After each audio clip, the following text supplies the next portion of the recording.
Hello નમસ્કાર વિદ્યાર્થી મિત્રો નમસ્કાર વિદ્યાર્થી મિત્રો. તો વિદ્યાર્થી મિત્રો ચેનલમાં આવેલા બધા વિદ્યાર્થી મિત્રોનું સ્વાગત કરું છું.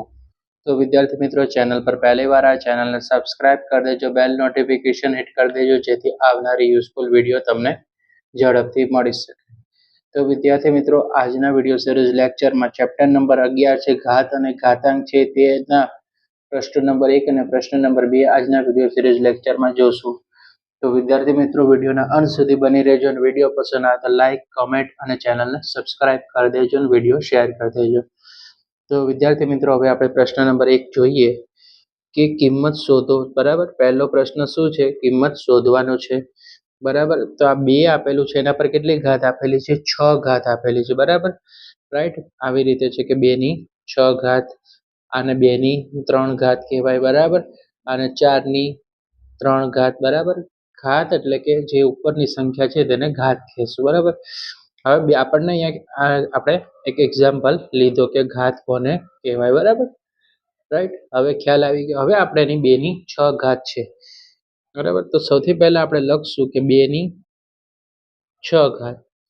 તો 2 ગુણ્યા 2 ગુણ્યા 2 ગુણ્યા 2 1 2 3 4 5 અને 6. બરાબર, હવે જુઓ 2 દુ 4. બરાબર, 4 દુ 8, 8 દુ 16, 16 દુ 32 અને 32 દુ કેટલા થાય? 64. તો જવાબ શું લખવાનો? 2 ની 6 ઘાતમાં 64. બરાબર, 2 ની 6 ઘાતનો જવાબ આપણને મળ્યો 64. બરાબર, હવે આપણને કીધું છે 9 ની 3 ઘાત. તો 9 ની 3 ઘાત એટલે 9 કેટલી વખત ગુણવાના? 3 વખત ગુણવાના. ઘાત હોય એટલી વખત ગુણ. 9 ની 3 ઘાત એટલે 9 કેટલી વખત ગુણવાના? 3 વખત. 9 ગુણ્યા 9 ગુણ્યા 9. બરાબર, તો હવે તમે જુઓ કે 9 ની 3 ઘાત. તો સૌથી પહેલા 9 ગુણ્યા 9 81, 81 ગુણ્યા 9 તો કેટલા થઈ જશે? 729. તો જવાબ શું આવશે? 729 એનો આન્સર આવશે. બરાબર, 9 ની 3 ઘાતનો આન્સર 729. હવે 11 નો વર્ગ છે. તો સૌથી પહેલા આપણે 11 નો વર્ગ લખશું. 11 ગુણ્યા 11. બરાબર, આપણે અગાઉના ચેપ્ટરમાં આપણા પ્લેલિસ્ટમાં વિડીયો છે વર્ગનો, એમાં જોઈ શકો છો કે 11 ગુણ્યા 11, 11 નો અહીંયા વર્ગ કીધો છે. તો 11 ગુણ્યા 11 કરો તો વિદ્યાર્થી મિત્રો કેટલા મળે? 121 મળશે. બરાબર, ક્લિયર થઈ ગયું. હવે છે 5 ની 4 ઘાત. તો 5 ની 4 ઘાત એટલે મતલબ શું? 5 કેટલી વખત લખવાના? જેટલી વખત ઘાત હોય એટલી વખત લખવાની સંખ્યા.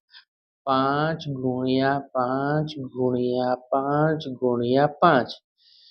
બરાબર, 5 ગુણ્યા 5 25, 25 ગુણ્યા 5 125, 125 ગુણ્યા 5 625. તો કેટલા લખવાના અહીંયા? 625 લખવાના. ક્લિયર થઈ ગયું? ચલો, ક્લિયર છે. હવે આપણે પ્રશ્ન નંબર 2 જોવાનો છે કે નીચે દર્શાવેલ સ્વરૂપને ઘાત સ્વરૂપમાં તમારે કઈ રીતે લખવાનું છે તે આપણે જોશું.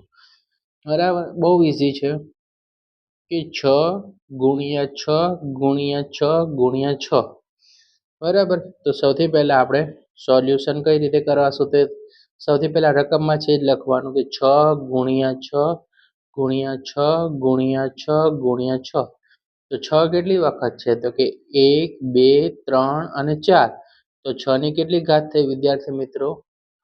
6 ની 4 ઘાત થઈ ગઈ. કેટલી થઈ ગઈ? 4 ઘાત થઈ. હવે t ગુણ્યા t. તો સૌથી પહેલા આપણે સોલ્યુશનમાં કે t ગુણ્યા t બરાબર કેટલું થાય? તો કે t ગુણ્યા t કરીએ તો t નો શું થઈ જશે? અહીંયા વર્ગ થઈ જશે વિદ્યાર્થી મિત્રો. t નો વર્ગ થઈ જશે. બરાબર, ગણવાનું છે, ગણતા તો આવડે, એકદમ ઈઝી છે. હવે છે 5 ગુણ્યા 5. ઓકે, 7 ગુણ્યા 7. તો સૌથી પહેલા 5 ગુણ્યા 5. સૌથી પહેલા રકમ લખી કાઢીએ. 5 ગુણ્યા 5, 7 ગુણ્યા 7 ગુણ્યા 7. તો સૌથી પહેલા 5 બે વખત છે માટે 5 નો શું થઈ જશે? વર્ગ થઈ જશે. ગુણાકારનું ચિહ્ન કરશું. 7 કેટલી વખત છે? 1 2 અને 3. તો 7 ની કેટલી ઘાત થઈ જશે વિદ્યાર્થી મિત્રો? 3 ઘાત થઈ જશે બરાબર. 7 ને કેટલી ઘાત થશે? 3 ઘાત થઈ જશે બરાબર.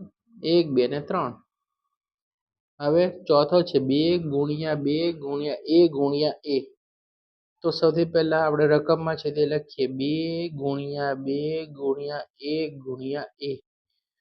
તો 2 કેટલી વખત છે? 2 વખત છે માટે 2 નો શું થઈ જશે અહીંયા? તો કે 2 નો અહીંયા આપણે લખી દઈએ વર્ગ થઈ ગયો ગુણ્યા a પણ કેટલી વખત છે? a ગુણ્યા a. તો a નો પણ શું થઈ ગયો? વર્ગ. માટે 2 નો વર્ગ ગુણ્યા a નો વર્ગ. ક્લિયર થઈ ગયું? ઓકે. ચલો નેક્સ્ટ સ્ટેપ છે a ગુણ્યા a ગુણ્યા a c ગુણ્યા c ગુણ્યા c ગુણ્યા d.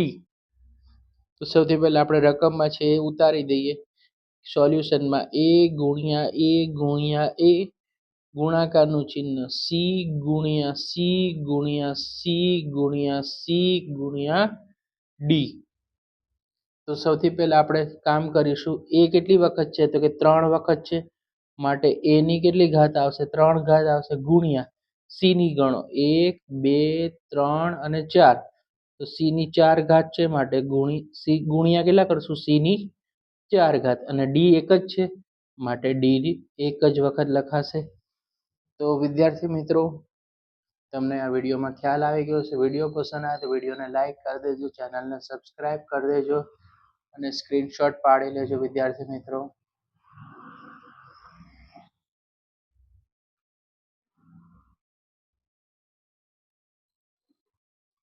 ઓકે.